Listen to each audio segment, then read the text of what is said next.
Non, c'est fugu ça. Fugu, c'est le poisson globe, là, le poisson toxique, tu sais. Ah, le truc que les Japonais adorent, parce que si tu le coupes mal, tu peux t'intoxiquer et mourir. Ouais, c'est ça. Ouh, ça fait peur. La roulette russe du super sushi. bon en plus. En fait, il faut vraiment enlever les viscères et la peau, parce que c'est ces parties-là du poisson qui sécrètent une neurotoxine. Et c'est marrant parce que les dauphins ont capté ça très vite. Donc quand ils voient un poisson globe, ils se font des passes avec, ils le touchent du bout du rostre comme ça, et ils prennent une petite dose de poisson, une dose minime, mais ça leur fait un gros trip. Oh, c'est incroyable. On partage même la toxicomanie avec les cétacés, c'est formidable. Et tu savais d'ailleurs, fun fact, qu'ils avaient donné des petites tisanes au cannabis à la reine Victoria au 19e contre ses douleurs de règles. C'est marrant, c'est le cannabis thérapeutique déjà quoi. Bah oui, à à l'époque. De toute façon, je pense pas que la loi actuelle sur le cannabis puisse durer.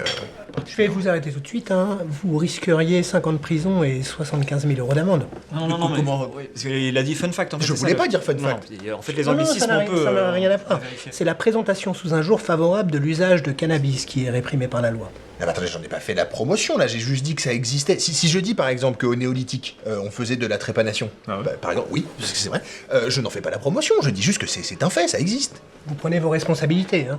Mais si d'aventure vous provoquiez à l'usage de cannabis dans un cadre éducatif, alors vous encourriez une peine de 7 ans de prison et 100 000 € d'amende.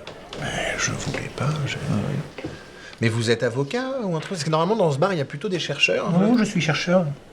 Vous travaillez sur quoi là, maintenant là? Là, je travaille sur la recette du gâteau nantais, mais ça n'a rien à voir. Mais en général, du coup, vous travaillez sur quoi? Je suis chercheur en droit.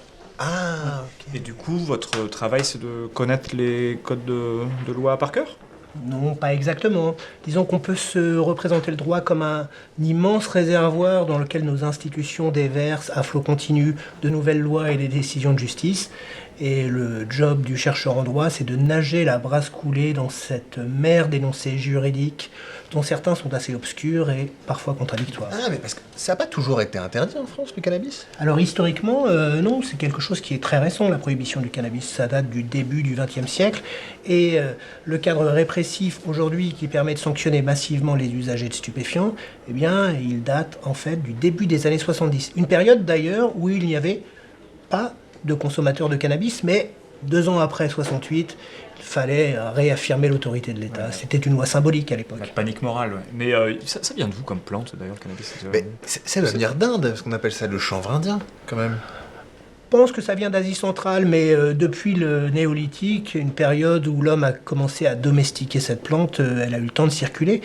On en trouve en Europe à l'âge du bronze, et Hérodote évoque les Scythes qui le faisaient cramer dans des tentes pour se faire des aquariums et se déboucher les naseaux.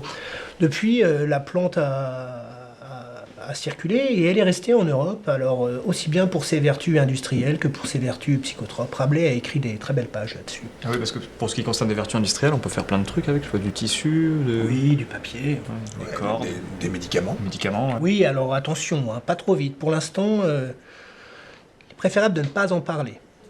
Bah, Pourquoi? on n'a rien dit de bien là. Attendez, vous montrez sous un jour positif, vous avez dit que ça pouvait faire du papier. Le papier, c'est quand même hyper positif. Non mais il y a un truc que vous disiez tout à l'heure là, en fait c'est quand même étonnant, c'est qu'on consommait pas de cannabis ou très peu en France avant la seconde moitié du XXe siècle, et c'est à partir du moment où il y a une loi que les hausses de consommation explosent. C'est plutôt contradictoire ça, non? Oui, en fait, ce que ça démontre, c'est que le droit a relativement peu d'impact sur les pratiques d'usage de psychotropes qui se répandent dans une société. C'est vrai qu'aujourd'hui, plus d'1% de la population française fait un usage quotidien de cannabis, et les expérimentateurs et les usagers réguliers se comptent par millions, avec un petit pourcentage d'usagers problématiques, à qui il faudrait proposer une réponse sanitaire adaptée. Malheureusement, celle-ci n'est pas disponible, la quasi-totalité de l'énergie de l'État étant consacrée à la répression policière et judiciaire des consommateurs. Vous avez un peu un aperçu de ce qui se passe dans les autres pays avec les dépénalisations, je sais pas, en Hollande, au Canada, au Portugal? Oui, ça se passe plutôt bien dans ces pays. Aucun ne semble prêt à revenir sur les politiques de dépénalisation mises en œuvre, puisque ce que l'on constate, c'est que la consommation n'augmente pas, mais qu'en revanche, l'éducation, les politiques de prévention et les politiques de réduction des risques, elles, sont grandement facilitées. pour la légalisation du cannabis telle qu'elle est organisée aux États-Unis et au Canada, il faut attendre un petit peu plus pour avoir du recul. Mais ce qui semble se dessiner, c'est que les jeunes consomment un petit peu moins, le charme de la transgression n'est plus là, que les seniors consomment un petit peu plus pour calmer leur douleur et que la consommation d'alcool tente à décroître. Mais du coup, en France, ça va plus durer très longtemps. Vous avez des infos sur... Je ne suis pas député, hein, je suis juste chercheur, mais effectivement, je pense que le coût idéologique de la prohibition va devenir assez rapidement intenable dès lors que la légalisation se passe bien dans un nombre croissant de pays. Merci. Alors, si vous permettez, je vais retourner à la recette du gâteau nantais. Il faut un peu d'alcool.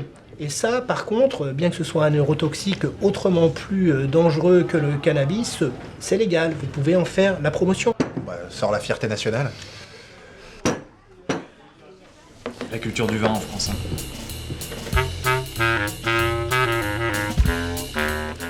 Et tu savais qu'aux Philippines, c'est peine de mort sans procès si on te trouve avec du cannabis? C'est la blague de fin de digression, ça? Non, C'est pas une blague. c'est pas une blague.